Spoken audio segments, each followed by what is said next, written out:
Boa noite, irmãos. Graça e paz do nosso Senhor Jesus. Eu espero ter voz até o final, visto que eu já gastei bastante a minha voz aqui hoje. Então, Deus abençoe assim.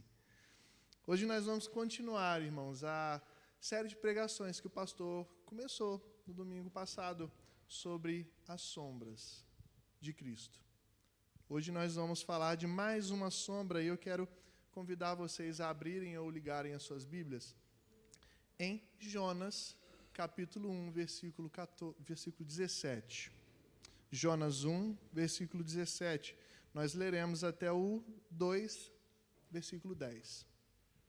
Espero que vocês tenham pegado as indiretas nas músicas, tá, irmãos? Jonas, capítulo 1, versículos 17, capítulo 2, de 1 a 10. Minha versão é a NAA, tá, irmãos? Hoje utilizarei ela. Podemos? Diz assim a palavra: O Senhor ordenou que um grande peixe engolisse Jonas. E Jonas esteve 3 dias e 3 noites no ventre do peixe. Então Jonas, do ventre do peixe, orou ao Senhor, seu Deus, e disse: Na minha angústia clamei ao Senhor, e ele me respondeu. Do ventre do abismo gritei, e tu ouviste a minha voz. Pois me lançaste nas profundezas, no coração dos mares, e a corrente das águas me cercou. Todas as tuas ondas e as tuas vagas passaram sobre mim. Então eu disse: Estou excluído da tua presença. Será que tornarei a ver o teu santo templo? As águas me cercaram até a alma, o abismo me rodeou, e as algas se enrolaram na minha cabeça. Desci até os fundamentos dos montes, desci até a terra, cujos ferrolhos se fecharam atrás de mim para sempre. Tu, porém, fizeste a minha vida subir da sepultura, ó Senhor meu Deus. Quando dentro de mim desfalecia a minha alma, eu me lembrei do Senhor e subiu a ti a minha oração no teu santo templo. Os que adoram ídolos vãos abandonam aquele que lhes é misericordioso, mas com a voz do agradecimento eu te oferecerei sacrifício. O que prometi cumprirei. Ao Senhor pertence a salvação. E o Senhor falou ao peixe, e este vomitou Jonas na terra. Vamos orar? Pai, nessa noite estamos diante da sua palavra, cantamos músicas maravilhosas ao Senhor, e esperamos, ó Pai, que o nosso coração, o Senhor, receba tudo que estamos fazendo aqui nesta noite hoje, porque é única e exclusivamente para Ti.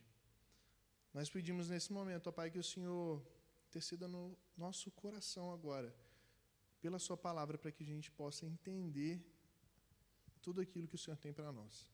Em nome de Jesus, que te oramos. Amém. Irmãos, quais tipos de música vocês costumavam ouvir no período de adolescência e juventude? Mais ou menos ali até os seus 20 anos de idade. Eu acho que pela variedade de faixas etárias que nós temos aqui, possivelmente tenhamos pessoas em nosso meio que gostavam de ouvir o Michael Jackson, Legião Urbana, Backstreet Boys, Carol gostava desse, Spice Girls, Nirvana, que é uma banda de rock, El Chan, pode ser, Paralamas do Sucesso, ou também Zezé de Camargo e Luciano. Inclusive, o Luciano é crente hoje, tá, irmãos? Está lá na IP Alpha, presbiteriano. Se nessa época você já era crente, é bem possível que talvez você não gostasse tanto desses que eu lembrei, mas sim do Grupo Logos, dos Vencedores por Cristo, da Cassiane, do Diante do Trono, do Apocalipse 16, a Carol gosta muito desse até hoje, ou do Fernandinho, que nós cantamos aqui agora há pouco, uma música que ele canta. Como eu não era crente na minha adolescência e gostava muito de rock, eu costumava ouvir algumas bandas antigas que não necessariamente eram do meu tempo de adolescência. Eram mais antigas, mas ainda assim, de certa forma, tinham um certo nome. Tipo Guns N' Roses, Nickelback, Linkin Park, ou Green Day. Se alguém tiver aí, conhece o Green Day, a Carol me zoou que é emo. Mas, enfim, porque esses estilos musicais que tinha na minha época, as bandas que estavam em alta na minha adolescência, eu não tinha paciência nenhuma com elas, detestava todas. Então, procurei me alegrar no rock. Com certeza vocês perceberam que todas essas bandas que eu gostava não são bandas brasileiras. Eu gostava de algumas bandas brasileiras.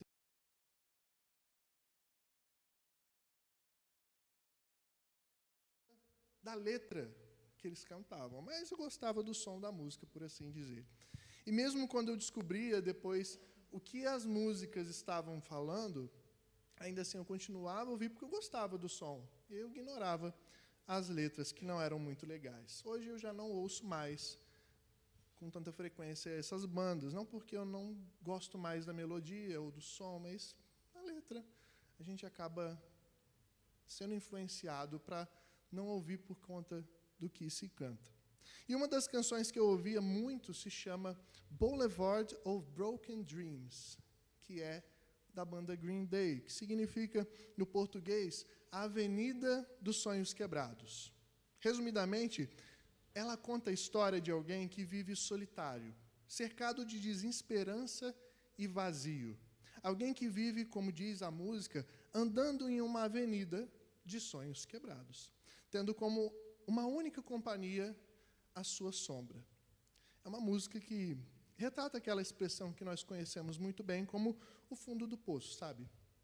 Um lugar de solidão, realmente, que independentemente de como se chega lá, às vezes nos traz desesperança, tristeza, e parece que nos coloca próximos da morte, sem nenhum outro caminho que a gente possa seguir, aparentemente. Porém, apesar de ser um lugar de sofrimento e dor, sim, o fundo do poço é um lugar de aprendizado também. Jonas, por exemplo, em nosso texto de hoje, viveu nessa experiência, nesse momento de fundo do poço. No fundo do mar, dentro de um grande peixe, ele experimentou o fundo do poço e descobriu que o seu lugar não era longe de Deus, mas sim ao lado dele. Não era caminhando em uma grande avenida, tendo como companhia a sua própria sombra, como em Boulevard of Broken Dreams, mas que o seu lugar era caminhando ao lado do Senhor. Na música, o cenário é de alguém solitário no fundo do poço. Contudo, em Jonas, Deus nos mostra que esse é o lugar que Ele nos encontra. Na verdade, com toda essa experiência, Deus deseja que tanto Jonas como nós hoje aprendamos que muitas vezes o Senhor leva os seus ao abismo para trazê-los de volta para Ele. Se nós pudéssemos resumir esse pedaço do texto que lemos, poderíamos resumir dessa forma. Mas como que Deus faz isso? Como Ele leva os seus ao abismo para trazê-los de volta a Ele? Nós vemos primeiramente nos versículos 2 a 6, parte B do versículo 6, que Deus leva os seus ao reconhecimento e arrependimento de quem são para trazê-los de volta. No início do livro, Jonas é apresentado como profeta do Senhor que recebeu uma missão: chamar o povo de Nínive para que se arrependessem de suas maldades e buscassem servir a Deus, porque, caso contrário, seriam aniquilados pela sua justiça. Porém, pelo ódio que tinha dos ninivitas, que eram um povo mau, sim, um inimigo muito feroz dos israelitas, Jonas descumpriu o que Deus mandou fazer e decidiu se afastar dele. Indo na direção oposta de Nínive, ele foi para Tarsis. Sua expectativa, ou talvez o seu sonho, era que Deus destruísse aquele povo, e não que eles se arrependessem de verdade, ou que tivessem chance de se arrependerem. A partir dessa decisão, o texto bíblico, especificamente o texto original do Antigo Testamento em hebraico acentua a queda, o declínio de Jonas, desde o momento em que ele decidiu fazer isso, até o fundo do poço. Desde o momento em que ele decidiu se rebelar contra Deus, afastando-se dele, tentando ficar longe do que ele havia ordenado. Em cada atitude tomada por Jonas, o texto hebraico especificamente destaca as ações de ritmo de queda livre. Primeiro, Jonas desce para Jope. Lá ele encontra um navio no qual ele embarca. Só que no texto hebraico, o verbo é descer. Então é como se ele estivesse descendo para o navio. Dentro do navio, ele desceu para o porão. Ficou lá. E depois que os marinheiros sofreram muito e receberam a tempestade que Deus mandou, ele desceu mais um pouquinho. Ao descobrirem que o problema da tempestade era Jonas, a solução dada pelo profeta é que eles o lançassem no mar. E apesar de relutarem os marinheiros muito para mandarem ele para as águas, os marinheiros decidem jogar Jonas para fora do navio, de forma que ele afundou, ou desceu, nas águas, como Jonas mesmo descreve na sua oração do nosso texto, antes de ser engolido pelo peixe e ficar no seu ventre, que é a parte de baixo do animal também. Depois dessa longa descida, Jonas está agora em sua Boulevard of a Broken Dream, que significa uma avenida de um sonho quebrado. Certamente o profeta sentiu por algum momento que estava andando por um caminho solitário. Assim como o personagem da música que eu citei agora, Jonas estava em uma rua solitária, com a sua sombra, ou pior, com toda a escuridão e o seu coração superficial batendo. Um coração que não demonstrava profundidade em amar e obedecer a Deus, mas sim que queria se afastar dele. Entretanto, ao perceber que Deus estava ao seu lado, em sua solidão, nesse abismo, Jonas caiu em si. Nos versículos 2 a 6, ele reconheceu a sua condição caída angustiante, que estava no ventre, no fundo do abismo, no coração do mar, envolvido por ondas furiosas, no fundo dos montes, longe do templo e do centro de uma vida ao lado do Senhor. O comentarista bíblico Richard Phillips, comentando sobre o texto, diz o seguinte sobre esse reconhecimento de Jonas. Ele abre aspas assim. Jonas só se deu conta da realidade quando começou a descer para as profundezas. Foi apenas quando a escuridão final o cercou, quando todas as opções haviam se esgotado, restando-lhe apenas a condenação, que o coração de Jonas respondeu à sua confissão formal do pecado. E sabe, irmãos, muitas vezes é assim que a gente faz também. Acontece conosco do mesmo jeito. Deus usa tanto o fato das nossas ações nos levarem até o abismo, para longe do centro de uma vida ao seu lado, quanto alguns momentos ruins que vêm sobre nós, sem que nós tenhamos responsabilidade sobre eles, para que os nossos olhos sejam abertos e nós vejamos o quão frágeis nós somos e que, por nós mesmos, sempre iremos andar um caminho solitário ao lado da escuridão. Às vezes, ele usa algum problema difícil em nossa saúde para isso. Talvez ele utilize a morte de alguém que nós gostamos muito.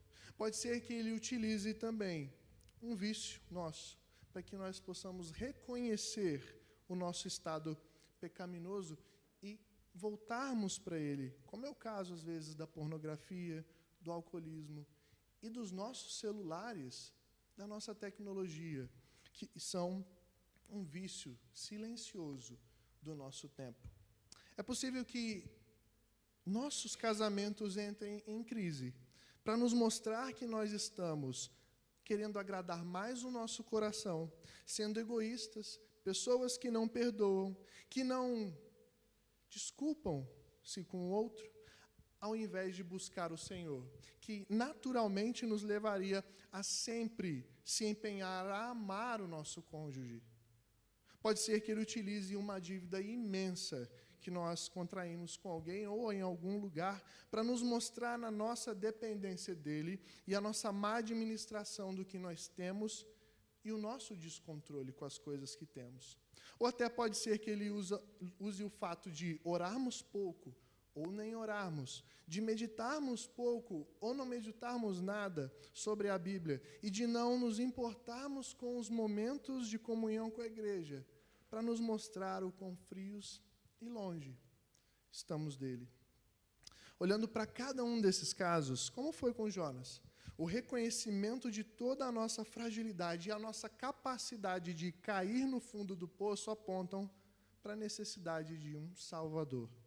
Alguém que nos faça ver a raiz maligna de tudo isso que eu falei e nos ajude a cortar ela para sempre. Alguém que responda o anseio do nosso coração, que se parece muito com o anseio do personagem da música Boulevard of Broken Dreams, que diz assim em um dos seus versos: às vezes eu desejo que alguém lá fora me encontre. Alguém para quem Jonas aponta como uma sombra. Como uma sombra. Um homem que, assim como o profeta Jonas, desceu ao fundo do abismo, permanecendo lá por 3 dias e 3 noites, após a sua morte real em uma cruz, para depois ressurgir e ser o salvador desses que precisam ser encontrados por ele.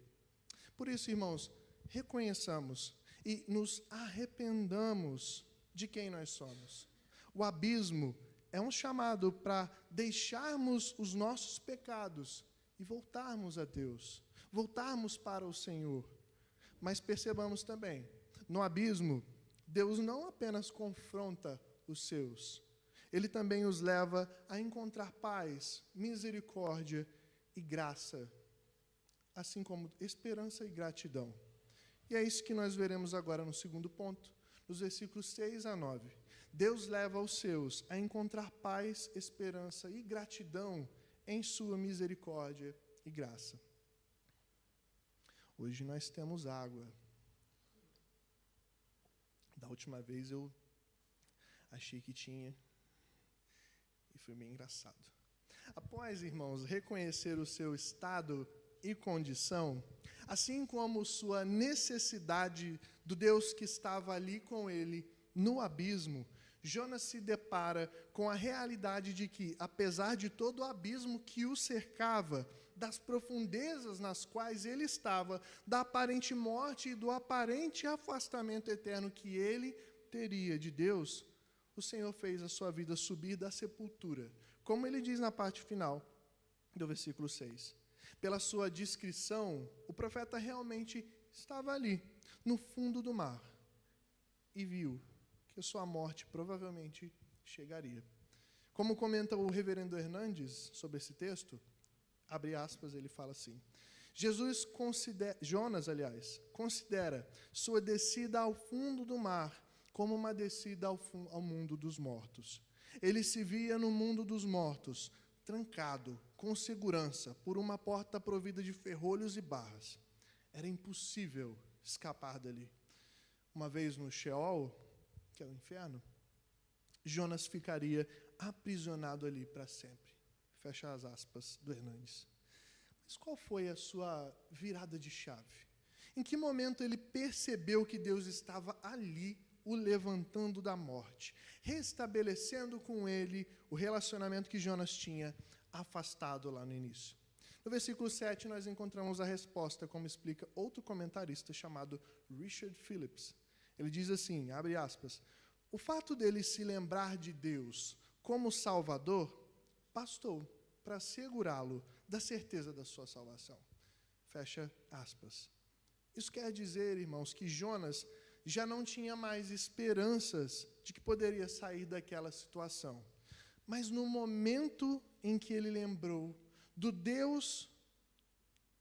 Deus como aquele que era o seu Salvador, ele se recordou, se lembrou também de 2 detalhes importantíssimos que vêm no pacote da salvação de todo crente: a sua misericórdia, ou a misericórdia de Deus, e a graça do Senhor, que levantam da morte qualquer pecador arrependido de quem é. É por isso justamente que no texto, como é o caso do versículo 7, ele fala do Santo Templo. O Richard Phillips explica que o templo era o símbolo de onde estava a presença de Deus, mas também que ali era o lugar no qual o Senhor ordenou que os sacrifícios fossem feitos para restaurar os pecadores pelo derramar do sangue dos animais ali sacrificados. Para isso que o templo servia. Ele era o sinal da misericórdia de Deus. E ao lembrar do templo, o símbolo da misericórdia e da salvação de Deus, Jonas mostra que encontrou esperança. Porém, além da esperança, em virtude da misericórdia e graça do Senhor, Jonas se encontrou também com a gratidão e com a paz. No versículo 8, o profeta dá a declaração de que, diferente daqueles que adoravam ídolos e abandonavam a Deus, ele seria grato ao Senhor, demonstrando isso em forma de sacrifícios e do cumprimento daquilo que Deus tinha mandado ele fazer, que era pregar para os ninivitas. Na verdade, aqui é engraçado, porque Jonas está falando de si mesmo. Jonas está falando de si mesmo. E ele reconhece que ele precisa de servir ao Senhor de todo o seu coração, afastando os ídolos que ele tinha em si e seguindo para o centro da vontade de Deus. Trazendo em outras palavras o que comenta o reverendo Hernandes sobre isso, seu patriotismo exagerado e o seu ódio pelos ninivitas tomaram tanto conta do coração de Jonas que ele não queria pregar para aquele povo, pois na sua mente eles não eram dignos por todo o mal que um dia fizeram a Israel e por quem eles eram. Pessoas ruins demais. Na sequência, no versículo 9, ele declara o seu encontro com a paz quando diz que a Deus pertence a salvação.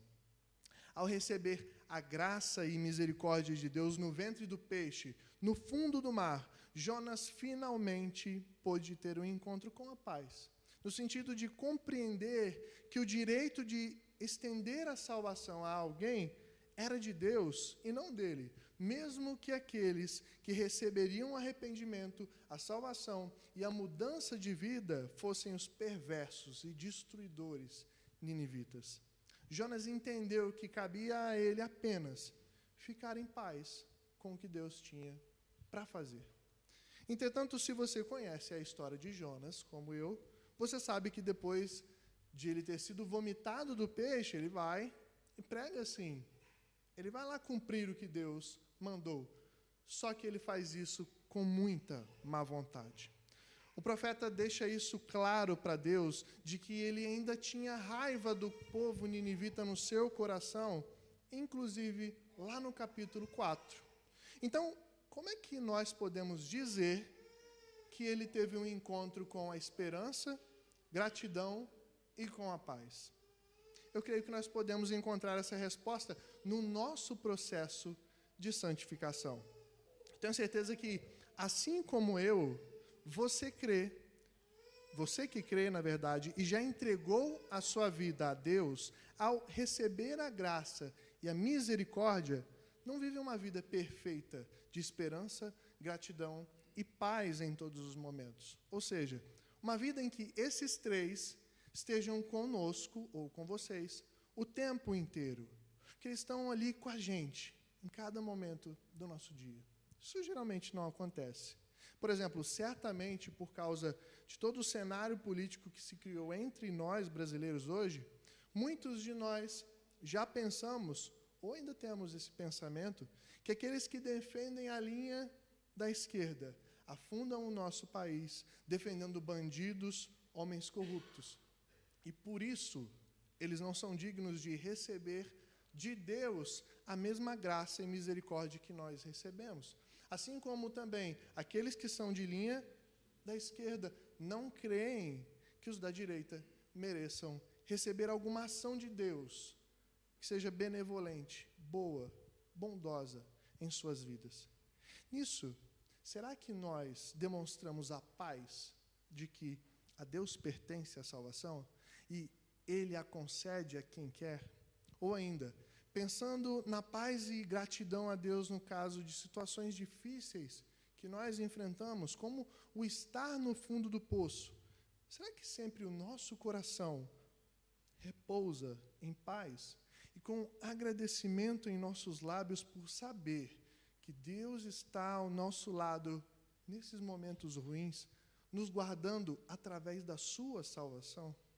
Será que quando nós perdemos o nosso emprego, nós desenvolvemos uma doença, perdemos um ente querido ou vemos alguém que gostamos tanto sofrer, algo que nós não temos condições de resolver, nós estamos sempre com a gratidão, a paz e a esperança da salvação que recebemos, tomando conta dos nossos corações?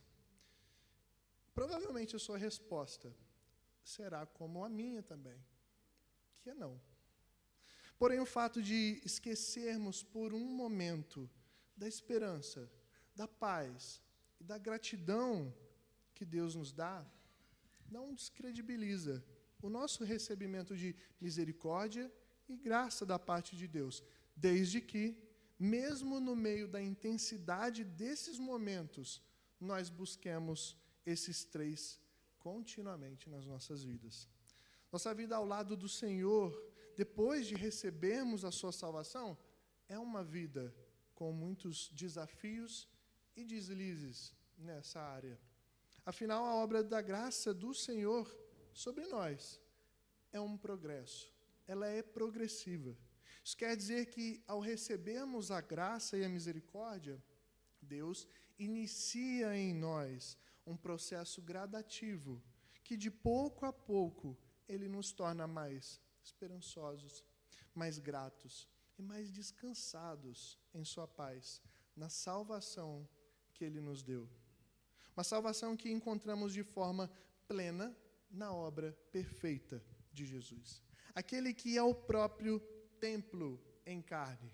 Aquele que nos faz lembrar, pela sua morte e ressurreição, que Deus é misericordioso e gracioso. Aquele que pode nos dar e renovar a esperança, paz e gratidão, ao nos fazer lembrar dele e de tudo o que ele fez e continua fazendo por cada um de nós. Aquele que é o único que pode completar a boa obra que Deus já iniciou em cada um de nós, se nós formos dele, para que nós possamos viver mais gratos, esperançosos e descansarmos na sua paz. Afinal, não importa quão profundo é o nosso abismo, o Senhor Jesus, o Senhor Deus, sempre estará lá conosco. Não é isso que diz o Salmo 139? Em Jonas vemos o começo desse processo, mas em Cristo nós vemos a plenitude, a perfeição desse processo de santificação. Sendo assim, irmãos, nos coloquemos nas mãos do Senhor, diante da sua misericórdia e graça, para que cada vez mais sejamos, sim, gratos, esperançosos e descansados na paz do Senhor. Mas para que também nós reconheçamos continuamente a soberania dele sobre nós. E é assim que nós chegamos no nosso terceiro e último ponto, que mostrará que no abismo, para trazer os seus de volta para si, Deus os leva ao reconhecimento da sua soberania. Veremos isso agora olhando para Jonas 1:17 e alguns versículos do capítulo 2.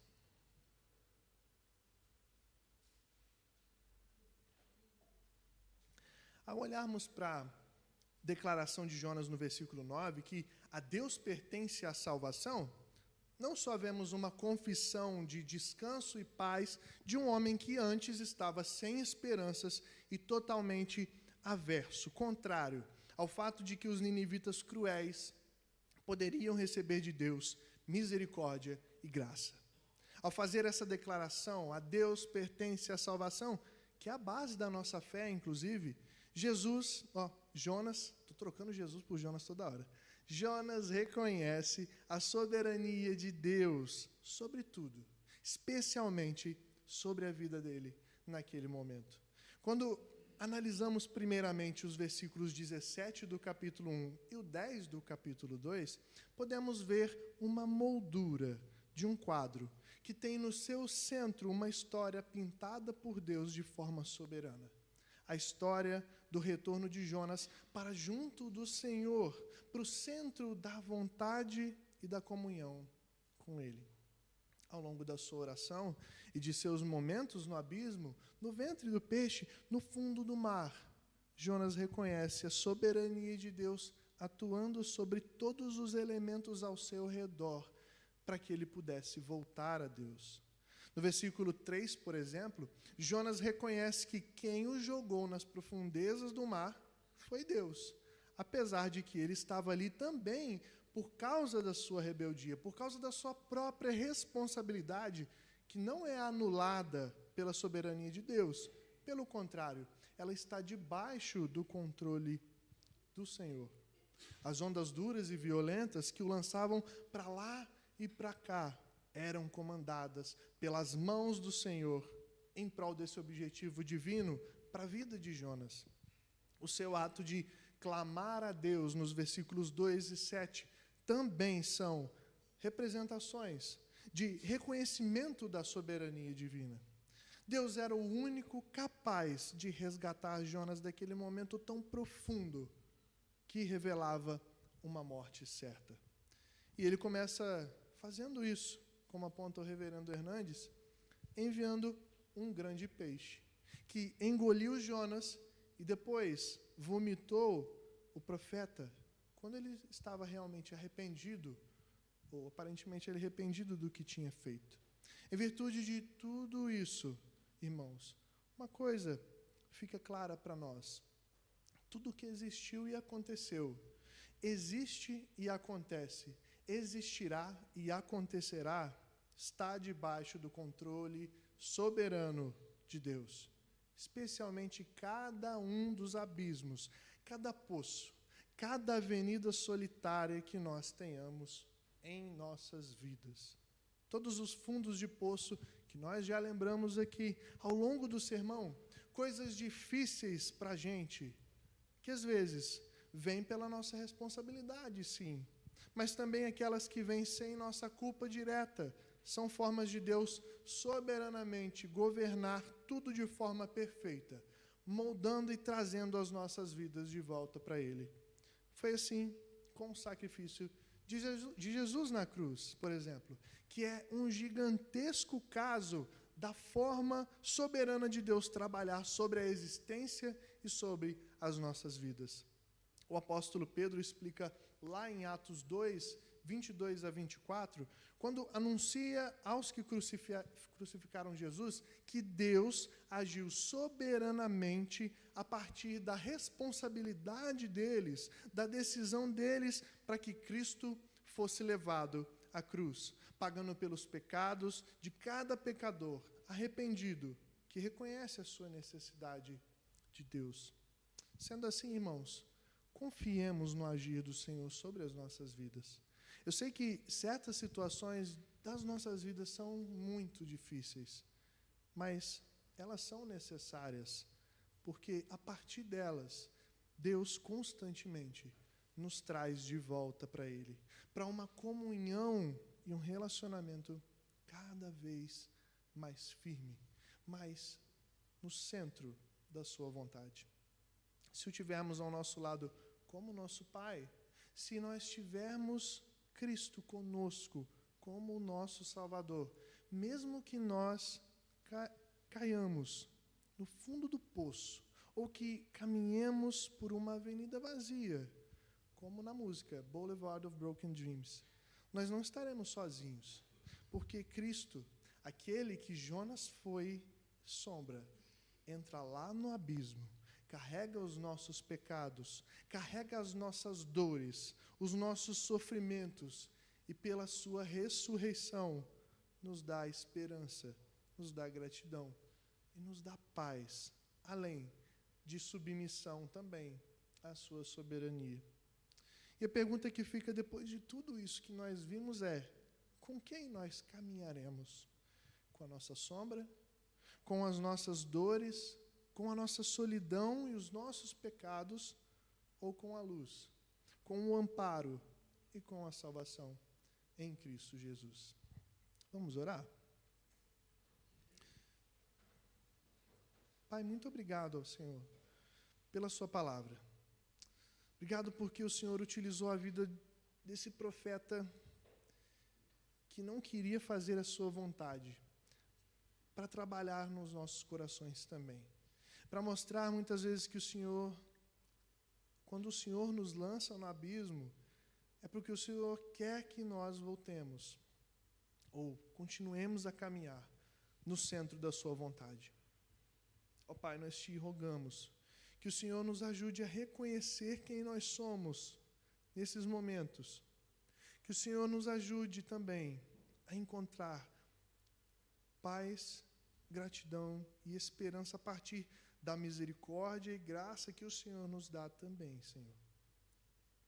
Toque os nossos corações, trabalhe no que precisa ser trabalhado nas nossas vidas para que possamos servir o Senhor melhor, com gratidão e alegria. E pedimos também, ó Pai, que o Senhor nos ajude a sermos submissos e reconhecer a sua soberania e tranquilizarmos os nossos corações também em tudo isso.